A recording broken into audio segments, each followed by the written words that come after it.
زندگی کے ہر شعبے میں ہم ان کے ماہرین اور تجربے کاروں کے بغیر مشورے کے کوئی کام نہیں کرتے، تو اسلامی مسائل میں بھی ہم بنا مفتیان دین اور عالم دین کے مشورے کے کیسے کر سکتے ہیں؟ آپ صلی اللہ تعالی علیہ وسلم کی حدیث مبارکہ ہے، العلماء ورثۃ الانبیاء، انبیاء علماء کے وارث ہیں۔ تو آئیے ہم آپ کو اس شخصیت سے روبرو کراتے ہیں جس سے ہمارا اور آپ کا سینہ خوشی سے پھول جائے گا۔ شہر بیگم گنج کے تحصیل کے موضع سلطرے میں پیدائش ہوئی اور مدرسہ انوار العلوم جامع مسجد میں آپ نے ابتدائی تعلیم حاصل کی اور اعلیٰ تعلیم آپ نے ندوۃ العلوم سے حاصل کی۔ آپ جمعیت علماء ہند بیگم گنج کے سرپرست، شہر قاضی پیش امام جامع مسجد بیگم گنج میں خدمت انجام دے رہے ہیں۔ صوبہ علماء کی فہرست میں بھی آپ کو مقام حاصل ہے۔ تو اس وقت ہمارے بیچ موجود ہیں حضرت مولانا مفتی محمد اصالت صاحب دامت برکاتہم۔ تو حضرت السلام علیکم، میرا آپ سے پہلا سوال ہے کہ خواتین کے عید الاضحیٰ سے متعلق کیا احکامات ہیں اور کیا خواتین بھی عید کی نماز پڑھ سکتی ہیں؟ وعلیکم السلام ورحمۃ اللہ وبرکاتہ۔ سب سے پہلے تو میں عزیزم جہاں زیب خان کو مبارکباد پیش کرتا ہوں کہ ماشاءاللہ بہت چھوٹی سی عمر میں دین اسلام کی خدمت کا شرف ان کو حاصل ہو رہا ہے، اور اس زمانے میں جہاں بہت سے نوجوان بچے فضولیات میں، لغویات میں اپنا قیمتی وقت ضائع کرتے ہیں، ماشاءاللہ آپ اتنی اہم خدمات قربانی کے ایام میں بہت اہم ترین سوالات و جوابات امت کے سامنے پیش کر رہے ہیں اور ایک خدمت آپ انجام دے رہے ہیں۔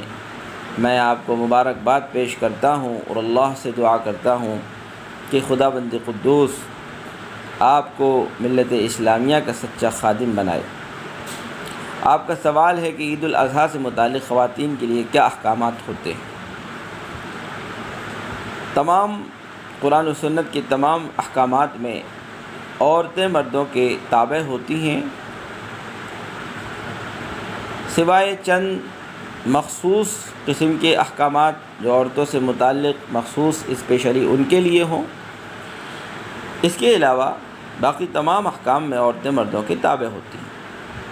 لہذا عید الاضحیٰ میں جیسے قربانی صاحب نصاب مردوں پہ واجب ہے، اسی طرح صاحب نصاب عورتوں پہ بھی قربانی واجب ہے، اور عید کے دن خوشی کا اظہار کرنا، اچھے کپڑے پہننا، خوشبو لگانا وغیرہ وغیرہ، یہ تمام عورتوں کے لیے بھی۔ نماز سے متعلق شریعت اسلامیہ کا یہ حکم ہے کہ پہلے حضور پاک علیہ الصلوۃ والسلام کے زمانے میں تو عورتیں نماز مردوں کے ساتھ ہی پڑھتی تھیں اور شریک ہوتی تھیں، لیکن بعد میں فتنے کے اندیشے کی وجہ سے، حالات کے بہت خراب ہو جانے کی وجہ سے اس وقت نہ تو عورتیں اتنی باحیا اور پاکیزہ سیرت ہیں اور نہ ہی مرد جو ہیں وہ ان کے دلوں اور ان کی آنکھیں اتنی پاکیزہ رہی ہیں۔ لہذا شریعت نے کہا کہ عورتیں تمام نمازوں کی طرح عیدین اور جمعہ بھی اپنے گھروں ہی میں ادا کریں۔ لہذا جمعے کی نماز اور عیدین کی نماز عورتوں پہ فرض ہی نہیں ہے، وہ اپنے گھروں ہی میں جب عیدگاہ میں اور شہر میں نماز ادا کر لی جائے، عید کی نماز پڑھ لی جائے، تو یہ ہو سکتا ہے کہ وہ اپنے گھروں میں 2 رکعت نماز چاشت کی نیت سے پڑھ لیں، شکرانے کی نیت سے پڑھ لیں۔ اللہ نے عید کا دن عطا فرمایا، اللہ نے قربانی کا یہ عظیم الشان ہمیں دن عطا فرمایا، مسلمان بنایا، 2 رکعت نماز پڑھ لیں اور اللہ کا شکر ادا کر لیں۔ جب کہ عید کی نماز پڑھ لی جائے عیدگاہ میں اور شہر میں، اس کے بعد چاہیں تو وہ پڑھ سکتی ہیں۔ ہمارے یہاں یہ بات بہت قابل افسوس ہے کہ عورتیں یعنی یہ سمجھتی ہیں کہ ہماری اوپر تو کچھ نہیں ہے، بہت دیر سے اٹھتی ہیں اور پھر دیر سے نہاتی ہیں، تیار ہوتی ہیں، 2 بجے جا کے کہیں جا کے وہ یعنی بنتی سنورتی ہیں اور نئے کپڑے پہنتی ہیں، یہ بات بہت قابل افسوس ہے۔ عید کے دن جلدی اٹھیں، جلدی تیاری کریں تمام کاموں کی، اور جو ہے 9-10 بجے کے آس پاس اپنی شکرانے کی نماز ادا فرمائیں۔ حضرت میرا آپ سے دوسرا سوال ہے کہ جس نے عید کی نماز نہیں پڑھی کیا وہ بھی قربانی کر سکتا ہے؟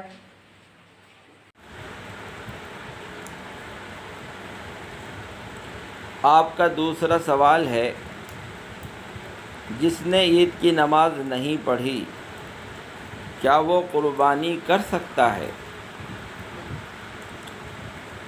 اس کا جواب یہ ہے کہ عام نمازیں بھی فرض ہیں، عید کی نماز بھی واجب ہے، اور یہ بے انتہا کوتاہی، غفلت، سستی اور محرومی کی بات ہے کہ عید کے دن بھی آدمی عید کی نماز نہ پڑھے، سخت گناہ گار ہے وہ۔ لیکن اگر وہ صاحب نصاب ہے، صاحب حیثیت ہے اور قربانی کرنا چاہتا ہے تو وہ قربانی کر سکتا ہے، یعنی وہ قربانی کا ثواب الگ ہوگا اور نماز چھوڑنے کا عتاب اور اس کا گناہ الگ ہوگا۔ جس نے عید کی نماز نہیں پڑھی، کسی غفلت سستی کی وجہ سے نماز چھوٹ گئی، تو وہ ایک الگ بات ہے۔ قربانی اگر اس پہ واجب ہے تو قربانی کرنا اس پہ واجب ہے، ضروری ہے، قربانی کا ثواب ملے گا، قربانی یقیناً وہ کر سکتا ہے۔ قربانی کے جانوروں کی کھال، سینگ اور کھرے وغیرہ لوگ گھوڑوں پر یا ادھر ادھر پھینک دیتے ہیں، تو قرآن و شریعت کی روشنی میں اس کے لیے کیا صحیح ہے؟ آپ کا تیسرا سوال ہے کہ قربانی کے جانوروں کے سینگ، کھال، کھری وغیرہ لوگ گھوڑے پہ یہاں وہاں یعنی گندی جگہوں پہ پھینک دیتے ہیں، تو اس کا کیا حکم ہے؟ تو اس سلسلے میں ماشاءاللہ یہ بہت اہم آپ نے سوال کیا ہے۔ عموماً لوگ اس سے غفلت برتتے ہیں اور ناواقفیت کی وجہ سے یعنی ہر کہیں یعنی یہ چیزیں وہ پھینک دیتے ہیں، تو یہ غیر مناسب بات ہے۔ ہڈیاں وغیرہ بھی معلومات کی گئی تو سننے میں آیا کہ بکتی ہیں۔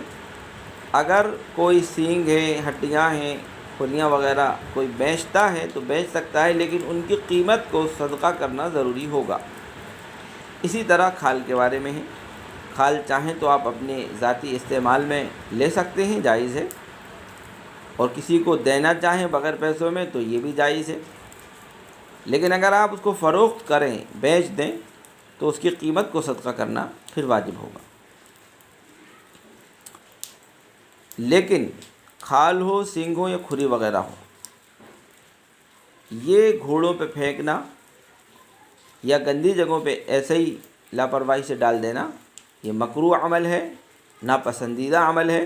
شریعت کا حکم یہ ہے کہ ان چیزوں کو، جیسے 2 سال سے کھال وغیرہ کو دفنانے کا حکم ہے، کھال ہو، سینگ ہو، کھری وغیرہ، ان چیزوں کو اکٹھا کر کے بوری وغیرہ میں اور یا گڈھا کر کے ان کو دفنایا جائے۔ اس طرح ان کو یعنی گھوڑوں وغیرہ پہ پھینکنا مکروہ ہے، ناپسندیدہ ہے، یہ یعنی بہتر بات نہیں ہے، بہت غیر مناسب بات ہے، اس پہ دھیان دیں۔ حضرت میرا آپ سے چوتھا اور آخری سوال ہے کہ جو لوگ قربانی کی ویڈیو وغیرہ بنا لیتے ہیں اور پھر سوشل میڈیا پر شیئر کرتے ہیں، کیا یہ اسلام میں جائز ہے؟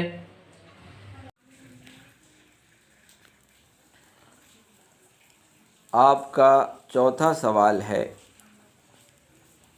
کہ بعض لوگ قربانی کے جانور کی فوٹو کھینچتے ہیں اور سوشل میڈیا پہ ڈالتے ہیں، فیس بک پہ ڈالیں گے، واٹس ایپ پہ ڈالیں گے، اس کے بارے میں شریعت کا کیا حکم ہے؟ ماشاءاللہ یہ بھی حالات کے پیش نظر اور قربانی کے ان ایام میں یہ بہت اہم سوال آپ نے کیا ہے۔ اس سلسلے میں شریعت اسلامیہ کا عام حکم یہ ہے کہ وقت ضرورت، مجبوری ہے، تقاضا ہے، ضرورت ہے تو آپ فوٹو کھینچ سکتے ہیں، اپنا بھی کھینچ سکتے ہیں، جانور کا بھی کھینچ سکتے ہیں، لیکن محض قربانی کے جانور کا فوٹو کھینچنا نام و نمود کے لیے، نمائش کے لیے، لوگ دیکھیں گے، مزہ آئے گا، بڑائی ہوگی، ان کا بکرا ایسا ایسا دکھاوا ہوگا، بغیر کسی ضرورت کے فوٹو کھینچنا، فوٹوگرافی کرنا بالکل ناجائز ہے، اور بہت سخت وعیدیں ہیں، بہت سخت وعیدیں۔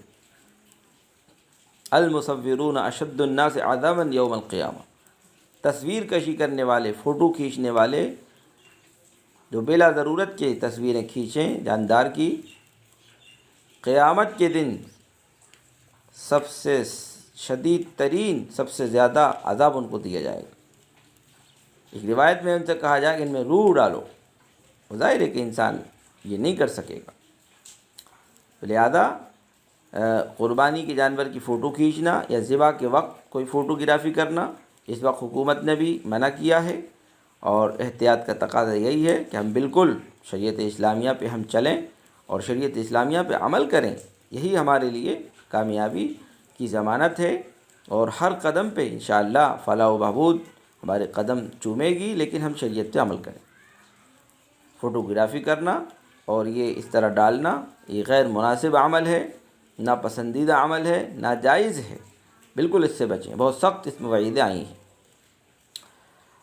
ہم آخر میں ہم ممنون مشکور ہیں عزیزم جہاں زیب خان کے، ان کے اس چینل کے، کہ انہوں نے ماشاءاللہ ہمیں مدعو کیا، اور یہ مفید باتیں، مفید سوالات و جوابات امت اسلامیہ کے سامنے ان کے ذریعے ہم پیش کر رہے ہیں۔ اللہ تعالیٰ سے دعا ہے کہ عمر دراز فرمائے، ان سے کام لے، اور خوب اللہ تعالیٰ عزتوں سے نوازے۔ وآخر دعوانا الحمدللہ رب العالمین۔